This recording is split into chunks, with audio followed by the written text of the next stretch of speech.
Mesdames, Mesdemoiselles et Messieurs, c'est la panique générale dans le plus grand port européen, le port de Rotterdam, le plus grand port européen.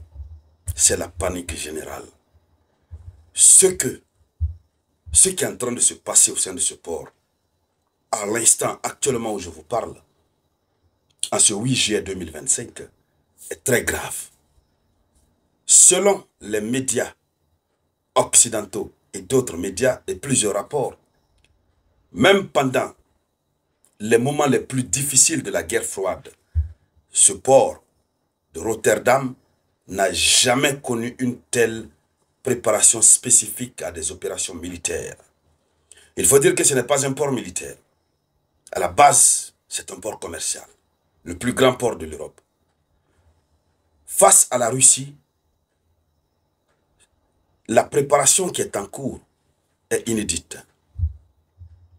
Toute l'Europe se prépare. Nous avons vu des préparations, mais cette fois-ci, c'est un autre niveau.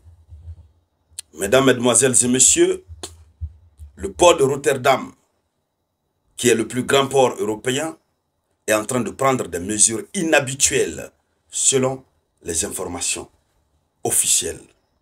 Des mesures inhabituelles face à une prétendue menace imminente de conflit avec la Russie. Ainsi, certains quais ont été réservés à l'accueil des navires militaires de l'OTAN. L'OTAN prend donc en otage certains quais. Oui. C'est de cette situation que nous allons parler dans le cadre de cette vidéoconférence que je vous demande d'ores et déjà de partager au maximum. Partager dans tous les groupes possibles. L'heure est grave. Le monde est encore sur une autre pente. Après la guerre des 12 jours, on pensait qu'on avait descendu la pente, on allait vers la paix. Mais plus on bouge, plus on s'approche. C'est-à-dire ça descend un peu, ça commence à remonter très fort. Laissez beaucoup de likes. Laissez toujours un avis en commentaire. Ceux qui me suivent régulièrement et qui refusent de mettre un avis en commentaire, ça, vous n'êtes pas en train de vous acquitter de votre devoir. Si vous n'avez rien à dire, mettez juste salut le samouraï. Merci déjà à tous ceux qui laissent des commentaires. Je vois, je lis, mais le temps ne me permet pas de répondre. Allons-y dans les profondeurs. Oui. Des plans ont été élaborés pour réorienter les navires civils en cas d'urgence. Des quais sont réservés désormais dans le port de Rotterdam.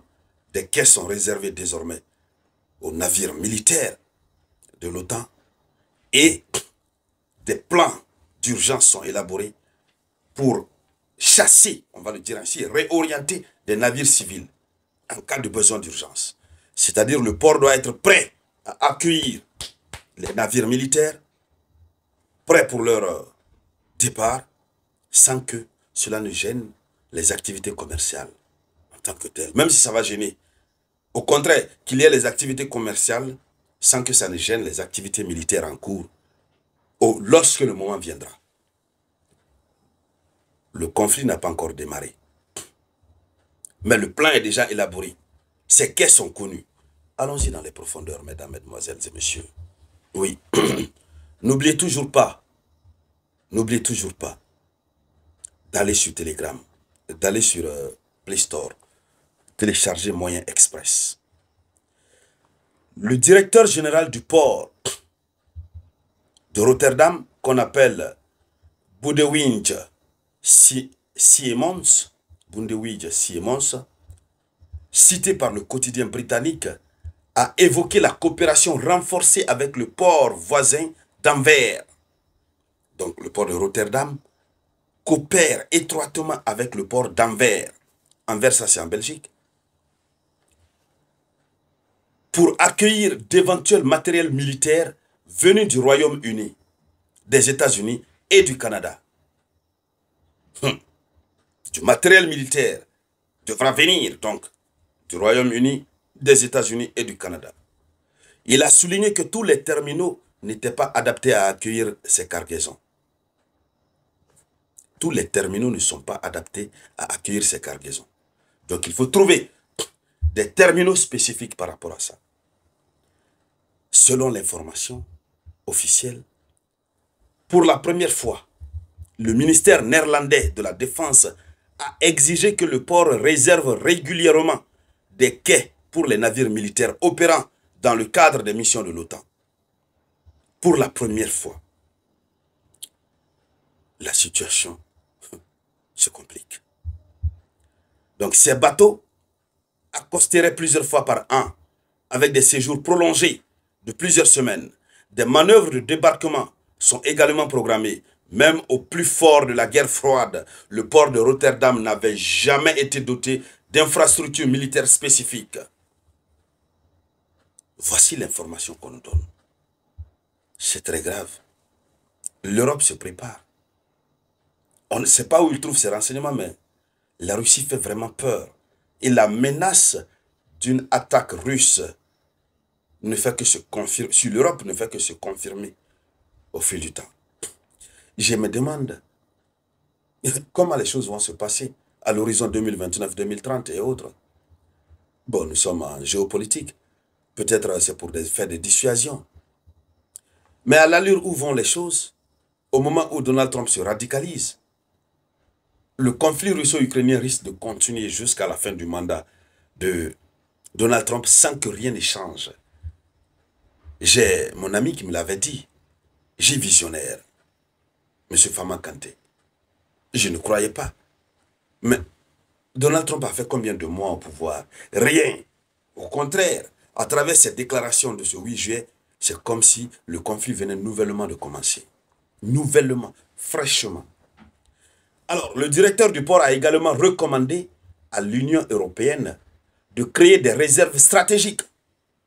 Le directeur du port a demandé à l'Union européenne de créer des réserves stratégiques, non seulement de pétrole, mais aussi de cuivre, de lithium, de graphite et de médicaments, considérant les infrastructures logistiques des ports comme particulièrement adaptées à ces fins. L'Union européenne se prépare. Partagez-moi la vidéoconférence.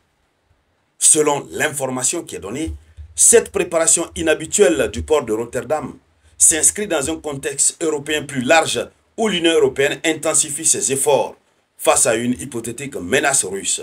Ainsi, la Commission européenne prévoit prochainement de dévoiler une stratégie visant à constituer des stocks d'urgence de médicaments, de matériel essentiel, d'équipements énergétiques, voire même de vivres et de l'eau. Ça veut dire que l'Europe est vraiment en train de se préparer. Et ce qui s'annonce n'est pas une bonne chose. Mesdames, Mesdemoiselles et Messieurs, c'était ça la une de l'actualité. Merci de la partager au maximum. Je vous reviens tout à l'heure par la grâce de Dieu le Tout-Puissant. Inch'Allah, par la grâce de Jésus-Christ et de nos ancêtres. Avec de nouvelles actualités, c'était